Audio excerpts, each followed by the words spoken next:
Perdón un momento que interrumpa, pero es que hay una gran falsedad científica, tú lo has dicho bien, que es, y esto es importante que la gente lo sepa, que es una simple cuestión. Dicen que es científico considerar que los niños, el ser humano, nace indiferente sexualmente. Eso es falso, es contrario a la biología. Y de ahí, de esa... La sexualidad es eso, precisamente, que, claro, es que nacemos separados. Bueno, pero de ese a priori falso se monta toda la ideología, toda. Si al final miras cualquiera de los aspectos que tiene, siempre desemboca en ese principio, que es absolutamente falso. Consuelo, pedías la palabra. Consuelo y luego Almarza. Yo quería enlazar con lo que Benigno ha dicho antes, ¿no? Porque esa educación sexual es, al fin y al cabo, un complemento de esa asignatura de ciencias para el mundo contemporáneo, ¿no? Donde hay unos contenidos que son francamente aterradores. Que claro, ahí se nos va a meter todo lo que es la ingeniería genética, todo lo que es la utilización de las células madre, todo lo que es, porque hablan de bioética en esos contenidos. No sé si lo habéis visto, pero es una cosa, en el decreto aparece explicado clarísimamente y además aparece una idea, que es que se va a valorar y se va a enjuiciar la actitud del alumno a la hora de defender la posición científica. Es decir, el que parta de una posición que sea creencia o que sea opinión, lo reducen a ese segundo escalón que ya es opinión, entonces no se sitúa en el ámbito científico. El ámbito científico es aquel que puede determinar cuál fue el origen del universo, cuál fue el origen de la vida humana. Se puede o no especular, utilizar la vida como transacción meramente comercial. Todo lo que implica esto, en definitiva, es una posición científica. Y todo lo demás no es ciencia. Con lo cual, a ver cuál es el alumno que se va a pronunciar. Tú decías héroes, pero van a ser no héroes, vamos, el Cid campeador, ¿eh? Porque claro, el alumno que se va a pronunciar en clase delante de sus compañeros y del profesor para decir que su planteamiento sobre el origen del universo no es el planteamiento que se le está enseñando en la clase. Y que por lo tanto defiende una creencia y no defiende una posición científica, cuando además desconocen la mera crítica a la ciencia, ¿no? Es decir, desde Popper para acá, mucho se ha escrito precisamente la ciencia, tiene que admitir que también se equivoca, no hay una infalibilidad de las ciencias. Entonces nos presentan la gestión de la economía sostenible, es otro de los contenidos que aparecen ahí. El cambio climático, que como se sabe es un tema científico que todo el mundo lo tiene muy claro, ¿no? Y bueno, todo ecología y cambio climático ligados naturalmente y de forma íntima al control de natalidad, que se presenta como un único remedio para que el planeta no sea destruido, ¿no? Y en esa asignatura se mete también cuáles son los medios de infección contagiosa desde el punto de vista de la sexualidad y por lo tanto cuáles son los medios que evitan esa transmisión, es decir, que en definitiva se mete por ahí el preservativo, etcétera, toda la educación sexual, nuevamente. La verdad es que las campañas de educación sexual, muy brevemente, son el mayor engaño publicitario del mundo occidental en los últimos 30 años. Jamás se habla del índice de fallos del preservativo. Se habla del sexo seguro como si eso existiese, teniendo por sexo seguro aquel que evita cualquier consecuencia no deseada en términos de enfermedad o embarazo. Eso no existe. Según los datos de la Organización Mundial de la Salud, el preservativo tiene, bien conservado y bien usado, un índice de fallos de un 20%. Eso se les oculta a los niños. ¿En qué cosa se permitiría decir, haz esto que no tiene ningún riesgo si tuviésemos constatado que hay un 20% de riesgos? Esto demuestra que el prejuicio sexista, de deformación, de exaltación del ejercicio sexual como algo irrenunciable, está metido en las meninges últimas de pedagogos, educadores y gobernantes, y no están dispuestos a renunciar a él a costa aún de engañar y de jugar con la vida y la salud de los demás. No, y además yo diría más, Benigno, no importa que sea seguro o no sea seguro, es decir, imaginémonos que es plenamente seguro. Es decir, a mí, yo creo que donde está lo criminal es en, de alguna manera, convertir a los niños o a los adolescentes en monos, es decir, en seres que traducen el impulso afectivo natural, en nuestra naturaleza, lo traducen en impulso sexual. Porque desde ese momento ya les has destruido. Ya les has destruido. O sea, es que desde ese momento ya los has convertido, los has animalizado, los has deshumanizado. Aparte que, bueno, aunque les regales, no sé, 200 condones, va a haber una vez 201 en la que ya no tengan condones y que como están animalizados, pues van a seguir haciendo lo que les han enseñado a hacer, ¿no? Pero en fin, eso siempre se ha llamado corrupción de menores. Sí, corrupción de menores se le llamaba ahora se le llama educación afectivo-sexual. Claro. Terminaba en el primer corte terminaba Benigno Blanco insistiendo, y me gustaba esa beta que abría por invasivo que sea el Estado, mientras que exista una persona, existe siempre posibilidad de educar. No se nos olvide que en los Hechos de los Apóstoles, Pablo o Pedro convierten al carcelero y a la familia. Significa que no existe ninguna circunstancia, por poderoso que sea el Estado, en el que, si hay un sujeto que tiene una experiencia, pueda comenzar con él todo de nuevo. Siempre. Así es. Dos, en las épocas de crisis, y estamos en ella, y no la ha inventado Zapatero y el PSOE, venimos sacando unas consecuencias últimas radicales, de un clima cultural que ya Malraux apuntaba, que es el escepticismo y el cinismo de los adultos, y que ha ido dando sus pasos como primer brote de fiebre en el 68, como revolución cultural, y después de una manera de torrentes acumulados, hasta que desembarca de una manera torrencial en el momento en el que estamos, y nuestros hijos sufren como los adultos de 40 50 años. Y por eso gran parte del profesorado de secundaria, gran parte, 40-50%, están con una depresión o derrotados como experiencia.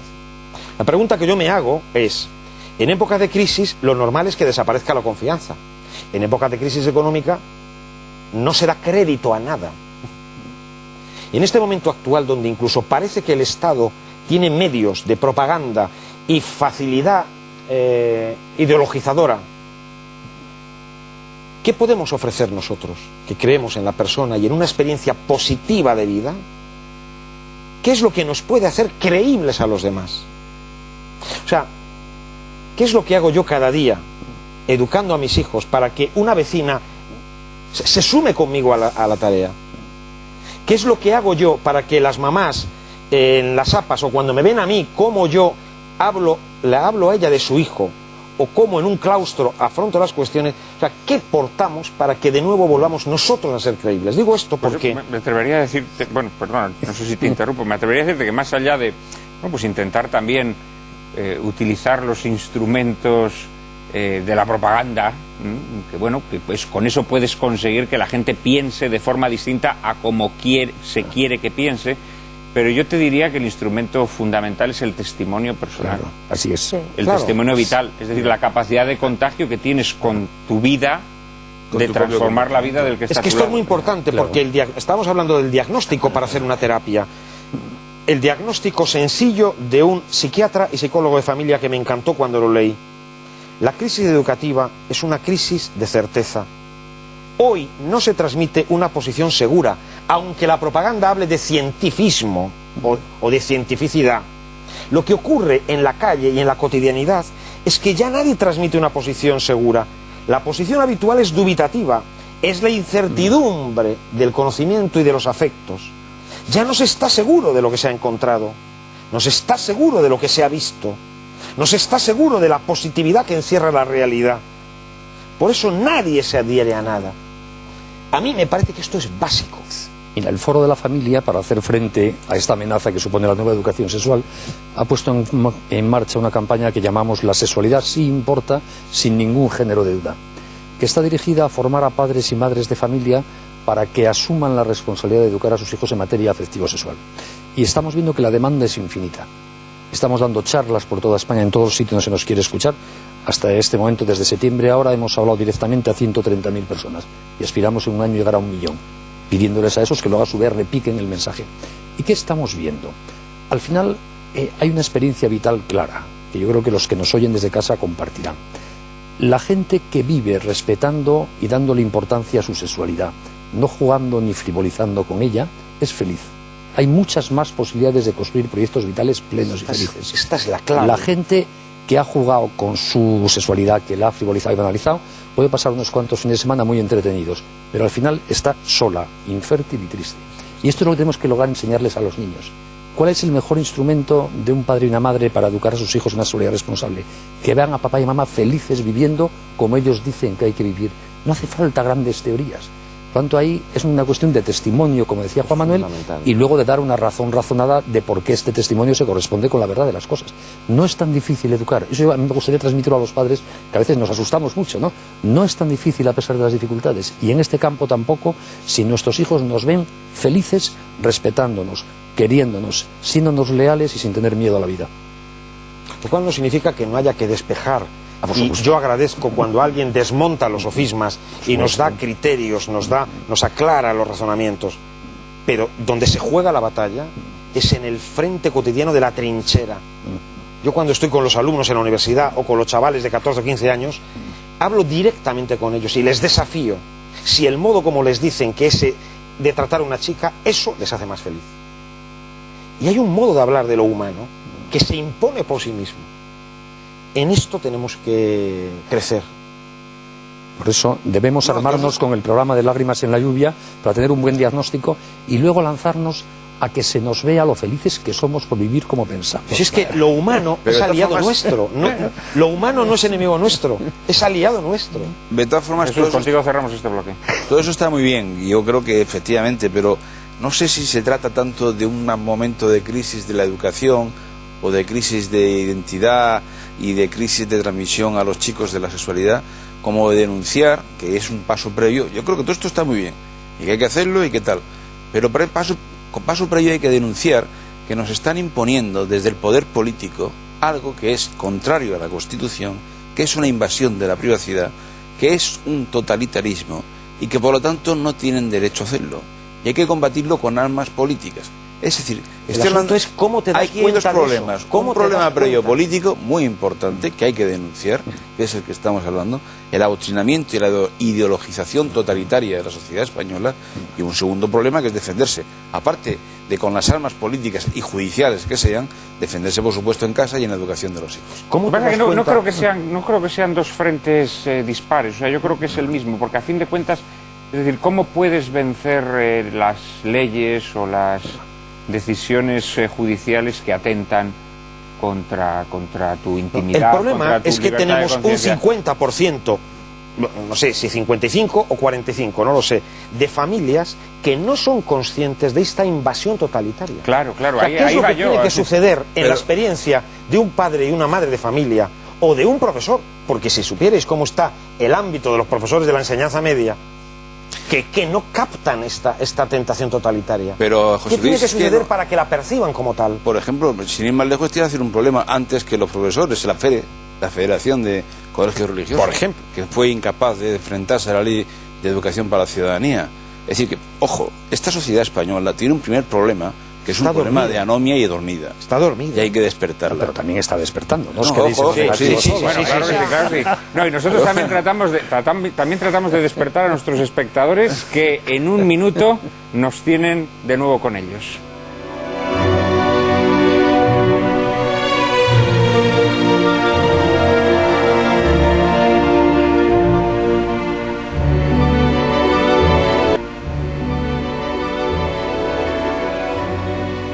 Es interesante que nuestros espectadores sepan que esa asignatura que les hemos mencionado antes, Ciencias para el Mundo Contemporáneo, esa especie de hermana resabiada de Educación para la Ciudadanía, infiltra bajo la apariencia neutral, objetiva de ciencia, hoy en día llamamos ciencia en realidad a formulaciones puramente ideológicas, toda una serie de paradigmas culturales también propios de esta ideología que ferozmente trata de reformatear nuestras conciencias o las de nuestros hijos, ¿no es así?